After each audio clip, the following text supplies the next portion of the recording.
من يهده الله فلا مضل له ومن يضلل فلا هادي له وأشهد أن لا إله إلا الله وحده لا شريك له وأشهد أن محمدا عبده ورسوله يا أيها الذين آمنوا اتقوا الله حق تقاته ولا تموتن إلا وأنتم مسلمون يا أيها الناس اتقوا ربكم الذي خلقكم من نفس واحدة وخلق منها زوجها وبث منهما رجالا كثيرا ونساء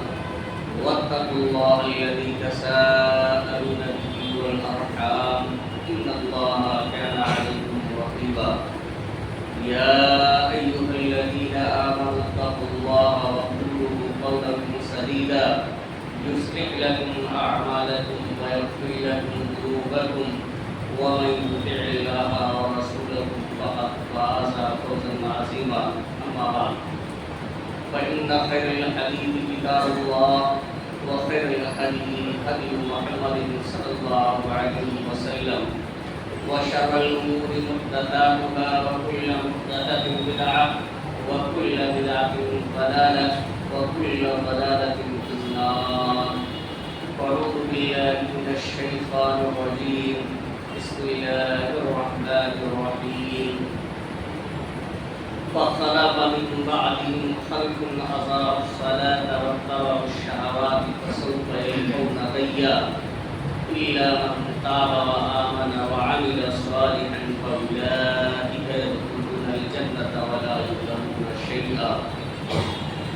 وقال رسول الله صلى الله عليه وسلم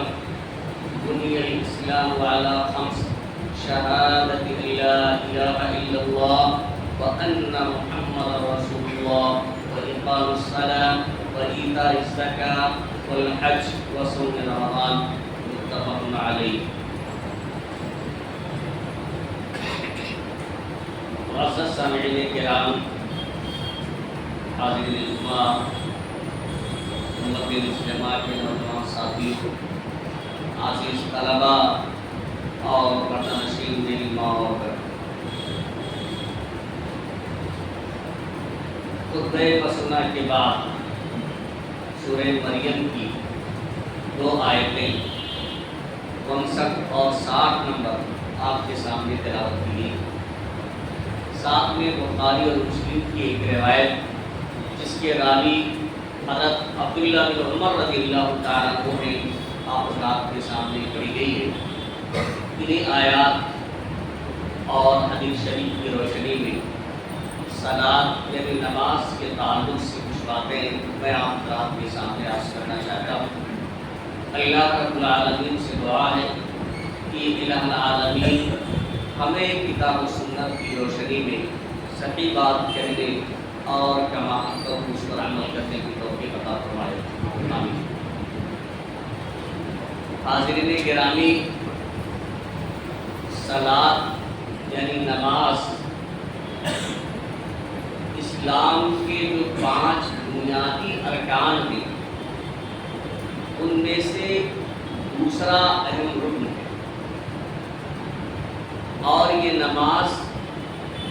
صرف 1 مہینے کے لیے فرض نہیں ہوئی ہے کہ رمضان المبارک کا مہینہ جب شروع ہو تو روزے کے ساتھ ساتھ نماز بھی پڑھ لی جائے اور 11 مہینے پھر نماز ترک کر دی جائے. رمضان میں صوم تو 1 مہینے کے لیے فرض ہے، لیکن نماز یہ پورے سال 12 مہینے فرض ہے، اور یہ کسی بھی صورت میں اگر ہوش و حواس باقی ہے تو یہ معاف نہیں ہے. اگر کھڑے ہو کر پڑھنے کی طاقت ہے تو کھڑے ہو کر پڑھنا ضروری ہے، بیٹھ کر پڑھ سکتا ہے، کوئی کھڑا نہیں ہو سکتا ہے تو بیٹھ کے پڑھنا ضروری ہے. اگر کوئی لیٹ کے پڑھنا چاہے، نہیں پڑھ سکتا ہے بیٹھ کر، تو لیٹ کے پڑھے، اشارے سے پڑھے. اسے اللہ رب العالمین نے معاف نہیں کیا ہے. آپ کو معلوم ہوگا کہ جنگ کے حالات جب دشمن سامنے ہوتا ہے، جان کا بھی خطرہ ہوتا ہے، مال کا بھی خطرہ ہوتا ہے، ایسے وقت میں بھی نماز معاف نہیں کی گئی، بس ہلکی سی تخفیف کر دی گئی ہے اور طریقے میں کچھ تبدیلی کر دی گئی ہے، لیکن ایسے حالات میں بھی اللہ رب العالمین نے نماز کو معاف نہیں کیا ہے۔ شہادتین کے اقرار کے بعد، یعنی توحید اور رسالت کے اقرار کے بعد یہ دوسرا رکن ہے۔ خطبہ مسونہ کے بعد جو حدیث شریف میں نے آپ کے سامنے پڑھی ہے، جس میں عبداللہ بن عمر رضی اللہ تعالیٰ عنہ روایت کرتے ہیں کہ اللہ کے رسول صلی اللہ علیہ وسلم نے فرمایا بنی الاسلام علی خمس، اسلام کی بنیاد 5 چیزوں پر قائم کی گئی۔ جیسے ایک عمارت اور کوئی بلڈنگ ہوتی ہے تو اس کی بنیاد میں کچھ ستون اور کھمبے ہوتے ہیں اور انہی ستونوں پر اس عمارت اور بلڈنگ کی بنیاد رکھی جاتی ہے، ایسے ہی اسلام کی بنیاد کے بھی کچھ ستون ہیں اور وہ 5 ہیں۔ شہادت لا الہ الا اللہ وان محمد رسول اللہ، پہلی بنیاد اور پہلا ستون یہ ہے کہ اس بات کی گواہی دینا کہ اللہ کے سوا کوئی بھی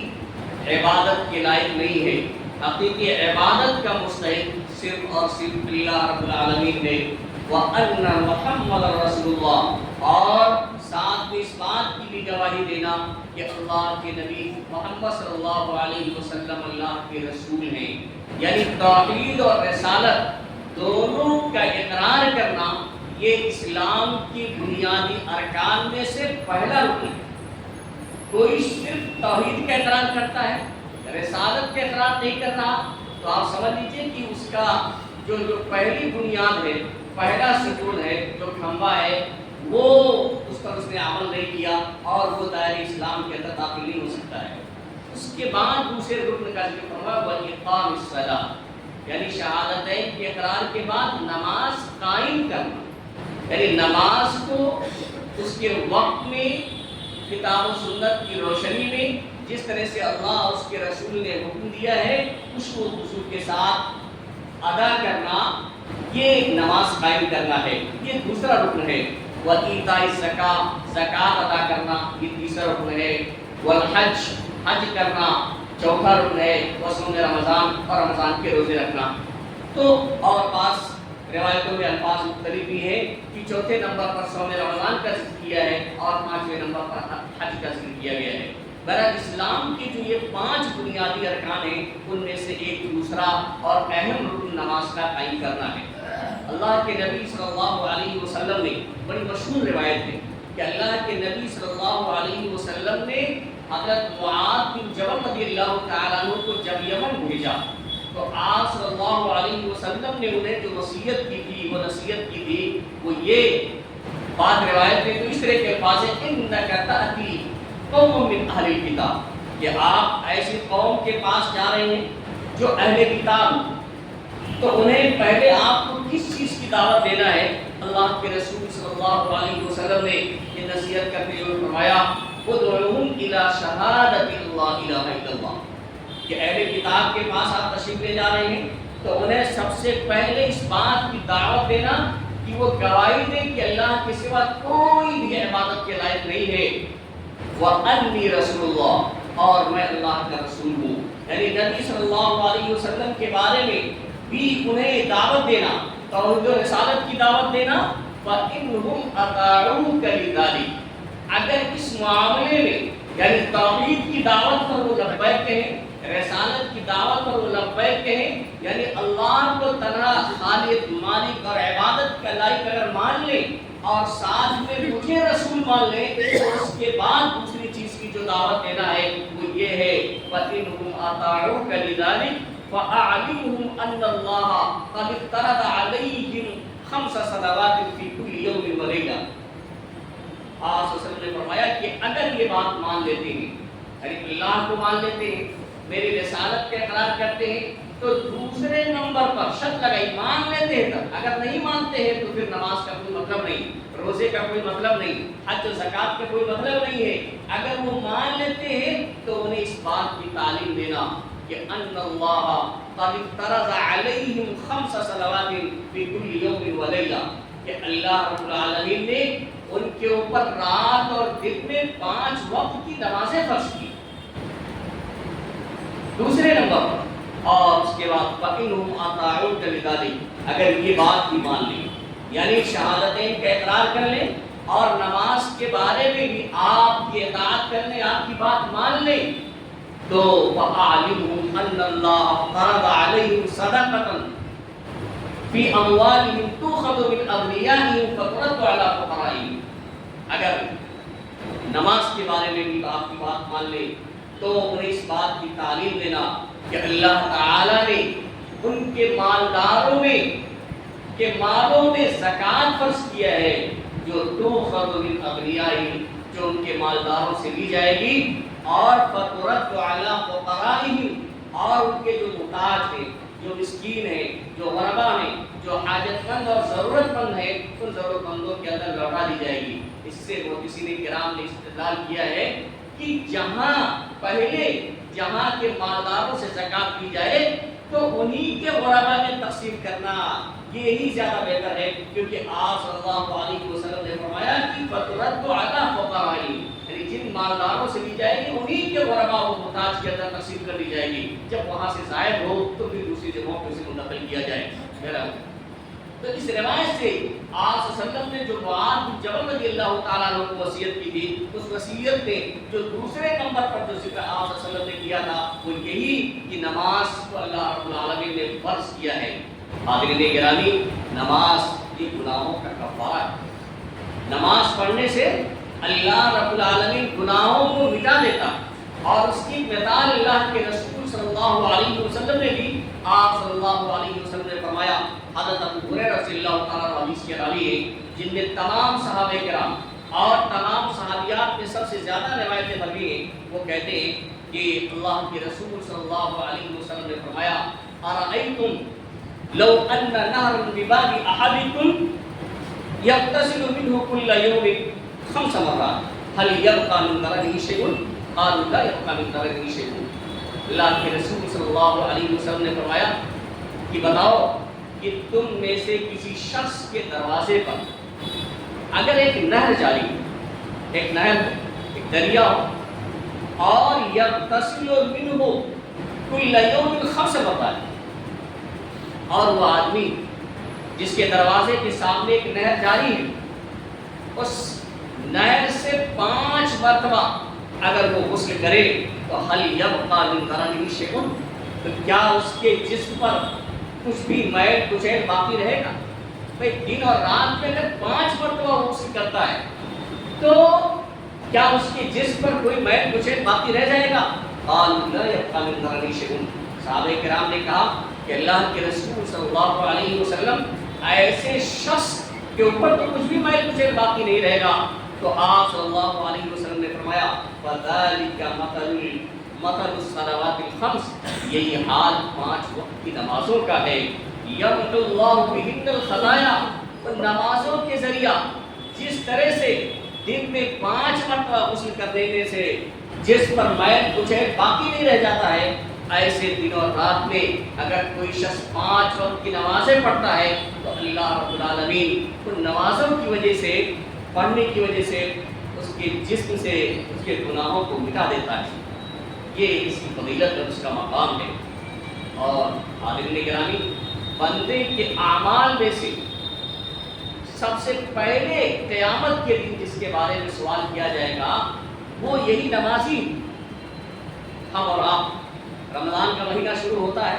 پوری بھیڑ لگ جاتی ہے، جو اچھی بات ہے، لیکن اس کے بعد ایسا سناٹا ہوتا ہے جیسے کہ نماز کوئی چیز تھی نہیں یا منسوخ کر دی گئی ہو۔ لیکن آپ دیکھیں سب سے پہلا جو سوال ہوگا بندے کے اعمال میں سے وہ کیا ہوگا؟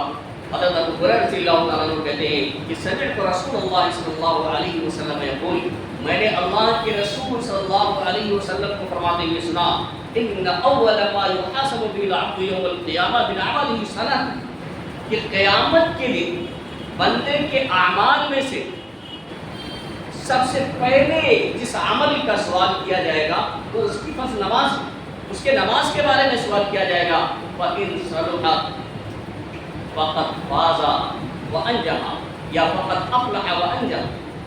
اگر نماز درست ہے، نماز قائم کیا ہے، نماز نے پڑھی ہے، اور نماز پڑھنا ہی کافی نہیں ہے بلکہ نماز کو اس کے وقت پر خشوع و خضوع اور للہیت کے ساتھ کتاب و سنت کی روشنی میں صلو کما رأیتمونی اصلی، ایسے نماز پڑھو جیسے میں مجھے پڑھتے ہوئے دیکھا ہے، یعنی اللہ کے رسول صلی اللہ علیہ وسلم کے طریقے کے مطابق پڑھی ہے. تو فَإِن صَلَّى اگر اس طرح کی نماز ہوئی تو فَقَدْ أَفْلَحَ وَأَنْجَحَ تو وہ کامیاب ہو جائے گا، وہ نجات پا جائے گا، اسے اجر و ثواب ملے گا. لیکن وَإِن فَسَدَتْ لیکن اگر یہ نماز فاسد ہے،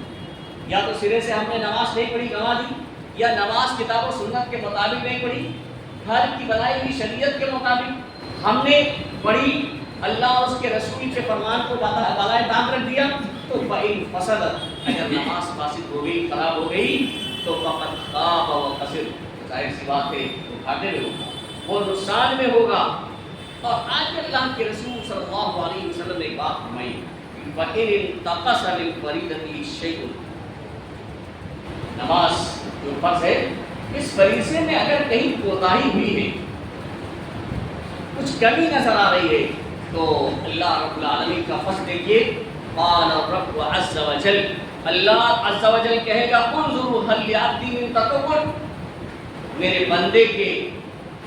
نامہ اعمال کے صحیفے میں دیکھو نفلی عبادت کچھ ہے، یعنی فرض میں کہیں چوک ہو گئی ہے، کوئی کمی رہ گئی ہے، کوئی کوتاہی رہ گئی ہے، تو اللہ رب العالمین قیامت کے لیے کہے گا کہ بندے کے نامہ اعمال میں اس کے صحیفے میں دیکھو کہ نفلی نماز ہے کہ نہیں ہے. تو فَيُكَمَّلُ بِهَا مَنْ تَقَصَ مِنَ الْفَرِيضَةِ اگر کہیں کوئی کمی رہی ہے، کوئی چوک ہو گئی ہے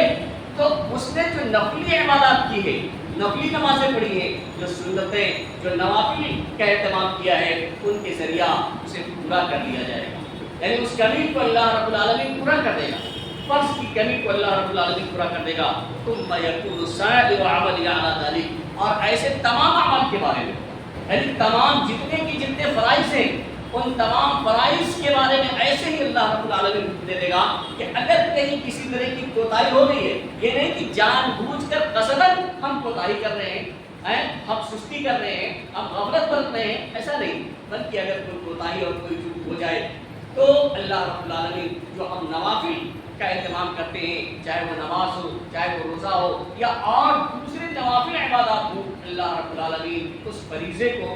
کی کمی کو اللہ رب العالمین دور کر دے گا. اور نماز یہ ایسی عبادت ہے کہ بے حیائی سے بھی روک دیتی ہے، برائی سے بھی روک دیتی ہے، غلط کاموں سے بھی روک دیتی ہے. سورہ عنکبوت کے اندر اللہ رب العالمین نے فرمایا ان الصلاۃ تنہی عن الفحشاء والمنکر، بے شک نماز یہ بہت چیزوں سے، منکرات سے، گناہوں سے، غلط چیزوں سے روکتی ہے. جس طرح سے دوا ہوتی ہے جو بیماریاں جو دور کر دیتی ہے، لیکن اس کے لیے شرط ہوتی ہے کہ ان دواؤں کو صحیح طریقے پر طبیب اور ڈاکٹر کے کہے ہوئے طریقے کے مطابق وہ اسے استعمال کرے، اور جن چیزوں سے پرہیز اور اجتناب کرنے کا حکم دیا جائے اس سے بچے، اور دوائیوں پہ اثر کو ظاہر کرنے والی چیزوں سے وہ بچے، تو دوائیاں بیماریوں کو دور کر دیتی ہیں. ایسے نماز کا حال ہے کہ نماز کو پابندی کے ساتھ اگر اسے ادا کی جائے، اس کی محافظت کی جائے، اور جس طرح سے اللہ اس کے رسول نے حکم دیا ہے اس طرح سے ادا کی جائے تو یہ بہت چیزوں سے بھی روک دیتی ہے، غلط چیزوں سے بھی روک دیتی ہے، برائیوں سے بھی منع کر دیتی ہے. لیکن ہم نماز بھی پڑھتے ہیں اور برائیاں بھی دور نہیں ہوتی، اس کا مطلب یہ ہے کہ ہماری نماز میں کوئی کمی ہے، ہمارے نماز کی ادائیگی میں، ہمارے اخلاص میں کوئی کمی ہے. نماز تو وہی ہے جو صحابہ کرام کے زمانے میں فرض ہوئی تھی، اور صحابہ کرام جو نماز پڑھتے تھے وہی نماز ہے، لیکن چونکہ ہمارے اندر وہ اخلاص، وہ للہیت نہیں ہوتی ہے، اس لیے آج ہم نماز پڑھنے کے باوجود بھی برائیوں میں بھی ملوث ہوتے ہیں، بے حیائیوں میں بھی ملوث ہوتے ہیں. نماز سے سستی کرنا یہ باعث ہلاکت ہے. اللہ رب العالمین نے سورہ ماعون کے اندر ارشاد فرمایا فَوَيْلٌ لِّلْمُصَلِّينَ کہ ہلاکت اور بربادی ہے ایسے لوگوں کے لیے جو الذین هم عن صلاتهم ساہون، جو اپنی نمازوں میں غفلت کرتے ہیں، نمازوں میں سستی کرتے ہیں، چاہے تو سرے سے نماز چھوڑ دے رہے ہوں یا نماز کو اس کے وقت سے ضائع کر دیتے ہوں، اور یا نماز کو بنا کسی عذر کے اکٹھی کر کے دو وقت کی، تین وقت کی، چار وقت کی نمازیں ایک ساتھ کر کے پڑھتے ہو، یہ سب نماز میں سستی کرنے والے، یا اسی طرح سے نماز کو ضائع کر دینا ہے۔ تو جو لوگ نمازوں سے سستی کرتے ہیں، اس میں کوتاہی کرتے ہیں، چاہے وہ عوام ہو، چاہے وہ طلبا ہو، کوئی بھی ہو، وہ تمام کے تمام اس میں شامل ہیں کہ ایسے لوگوں کے لیے ہلاکت اور بربادی ہے، بلکہ ویل جہنم کے ایک وادی کا بھی نام ہے۔ گویا اس بات کی وعید سنائی گئی ہے اس آیت کریمہ کے اندر کہ جو لوگ نماز میں سستی کرتے ہیں، کوتاہی اور کرتے ہیں، ایسے لوگوں کے لیے جہنم کی وادی ہے۔ اور جو آیت کریمہ میں نے آپ کے سامنے خطبہ مسورہ کے بعد تلاوت کی تھی، اس میں اللہ رب العالمین نے صاف طور سے ذکر فرمایا ہے اپنے نیک بندوں کا ذکر کرنے کے بعد، فَخَلَفَ مِن بَعْدِهِمْ خَلْفٌ أَضَاعُوا الصَّلَاةَ وَاتَّبَعُوا الشَّهَوَاتِ، کہ ان نیک لوگوں کے بعد کچھ ایسے ناخلف پیدا ہو گئے، کچھ ایسے نافرمان لوگ پیدا ہو گئے، اور ان کی صفت کیا ہے جو نافرمان لوگ ہیں؟ کیسے نافرمان لوگ پیدا ہو گئے؟ أَضَاعُوا الصَّلَاةَ، جنہوں نے نماز کو ضائع کر دی، نماز ضائع کر دی، یا تو سرے سے اس نے نماز نہیں پڑھی، یا نماز تو اس کے وقت پہ نہیں پڑھی، یا بلا عذر کے دو تین چار وقت کی نمازوں کو اکٹھا کر کے پڑھ لیا، تو یہ سب اس میں شامل ہے، یا نماز کو اس کے طریقے کے مطابق نہیں ادا کی جیسے اللہ اور اس کے رسول نے دیا ہے اضاعوا الصلاۃ۔ تو ان کے بعد کچھ ایسے ناخلف لوگ پیدا ہو گئے جنہوں نے نماز کو ضائع کر دیا، واتبعوا الشہوات، اور خواہشات کی پیروی کی، یعنی اپنی مرضی کے مطابق وہ چلے، اللہ اور اس کے رسول کے حکم پر عمل نہیں کیا، بلکہ دل میں جو چاہا اس طرح سے عمل کیا، وَسَوْفَ يَلْقَوْنَ غَيًّا، تو ایسے لوگ جہنم میں داخل ہوں گے، ایسے لوگوں کا وبال ان پر آئے گا، إِلَّا مَن تَابَ، لیکن وہ لوگ جو توبہ کرتے ہیں۔ دیکھیں، نماز ضائع کرنے کے بعد اور منمانی کرنے کے بعد بھی اللہ رب العالمین کا بس دیکھیں کہ إِلَّا مَن تَابَ، مگر وہ لوگ جو توبہ کرتے ہیں، کہ نمازیں چھوڑ دی، منمانی کی، لیکن اگر اللہ رب العالمین نے اسے توفیق دے دی اور اسے توبہ کر لیا، ان گناہوں پر نادم ہوا، شرمندہ ہوا، اللہ رب العالمین کے دربار میں حاضر ہو کر کے اپنے گناہوں کی معافی مانگی، وہ آمنا، اور ایمان لے آیا۔ دیکھیے لفظ جو آمنا کا آیا ہے، اس سے بعض علماء نے استدلال کیا ہے کہ جان بوجھ کر کوئی شخص نماز نہیں پڑھتا ہے تو وہ کافر ہو جاتا ہے، کیونکہ اللہ رب العالمین نے بھائی توبہ کہا، توبہ کر لیا، بھائی نماز چھوڑ دیا اس نے توبہ کر لیا، پھر ایمان کا ذکر کیوں کیا؟ اگر وہ دائرے ایمان کے اندر ہوتا، اگر وہ مسلمان ہوتا تو پھر آمنت کے ذکر کی ضرورت نہیں تھی۔ اور یہاں اللہ رب العالمین یہ کہتا ہے کہ نماز ضائع کر دی، خواہشات کی اتباع کی تو جہنم میں داخل ہوں گے، مگر جنہوں نے توبہ کی اور ایمان لے آئے۔ اس کا مطلب یہی ہے